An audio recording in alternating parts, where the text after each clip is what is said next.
राधे राधे दोस्तों, आप सभी का मेरे चैनल श्री राधा भक्ति में स्वागत है। आइए सुनते हैं दशहरा और विजयादशमी की पौराणिक कथा। अश्वनी माह के कृष्ण पक्ष की दशमी को माता दुर्गा ने महिषासुर का वध किया था और भगवान श्री राम ने दशानन रावण का वध किया था। यह अच्छाई की बुराई पर जीत का दिन था, इसलिए इस दिन दशहरा और विजयादशमी का पर्व मनाया जाता है।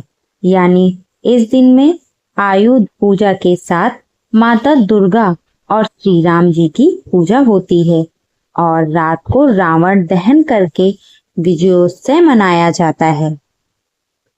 दशहरा की पौराणिक कथा। वाल्मीकि रामायण के अनुसार अयोध्या के राजकुमार श्री राम जी को 14 वर्ष का वनवास हुआ था। उनके साथ उनका भाई लक्ष्मण और पत्नी सीता भी वन में रहते थे। एक दिन माता सीता का अपहरण करके रावण अपने देश लंका ले गया था। भगवान राम ने ऋषमुख पर्वत पर अश्वनी प्रतिपदा से नवमी तक आदि शक्ति की उपासना की थी। इसके बाद भगवान श्री राम जी इसी दिन किष्किंधा से लंका के लिए रवाना हो गए। प्रभु श्री राम ने हनुमान, सुग्रीव, जामवंत, अंगद और विभीषण की मदद से लंका पर हमला कर दिया। राम और रावण के बीच भयानक युद्ध हुआ। दशमी के दिन श्री राम जी ने रावण का वध कर दिया। रावण का वध करने के बाद से ही यह पर्व बुराई पर अच्छाई की जीत की खुशी में मनाया जाता है।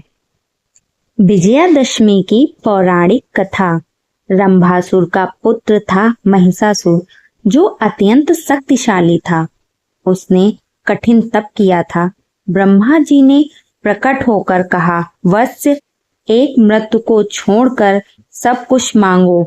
महिषासुर ने बहुत सोचा और फिर कहा, ठीक है प्रभु, देवता, असुर और मानव किसी से मेरी मृत्यु ना हो। किसी स्त्री के हाथ से मेरी मृत्यु निश्चित करने की कृपा करें।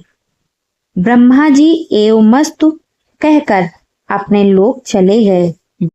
वर प्राप्त करने के बाद उसने तीनों लोकों पर अपना अधिकार जमाकर त्रिलोकाधिपति बन गया। तब भगवान विष्णु ने कहा, सभी देवताओं के साथ मिलकर सबकी आदि कारण भगवती महाशक्ति की आराधना की। सभी देवताओं के शरीर से एक दिव्य तेज निकलकर एक परम सुंदरी स्त्री के रूप में प्रकट हुआ। हिमवान ने भगवती की सवारी के लिए सिंह दिया तथा सभी देवताओं ने अपने अपने अस्त्र शस्त्र महामाया की सेवा में प्रस्तुत किए। भगवती ने देवताओं पर प्रसन्न होकर उन्हें शीघ्र ही महिषासुर के भय से मुक्त करने का आश्वासन दिया। भगवती दुर्गा हिमालय पर पहुंची और अट्टहास पूर्वक घोर गर्जना की। महिषासुर ने असुरों के साथ उनका भयंकर युद्ध छिड़ गया। एक एक करके महिषासुर के सभी सेना मरने लगी। फिर विवश होकर महिषासुर को भी देवी के साथ युद्ध करना पड़ा। महिषासुर ने नाना प्रकार के मायावी रूप बनाकर देवी को छल से मारने का प्रयास किया, लेकिन अंत में भगवती ने अपने चक्र से महिषासुर का मस्तक काट दिया। कहते हैं कि देवी कात्यायनी को ही सभी देवों ने एक एक हथियार दिया था और उन्हीं दिव्य हथियारों से युक्त होकर देवी ने महिषासुर के साथ युद्ध किया था।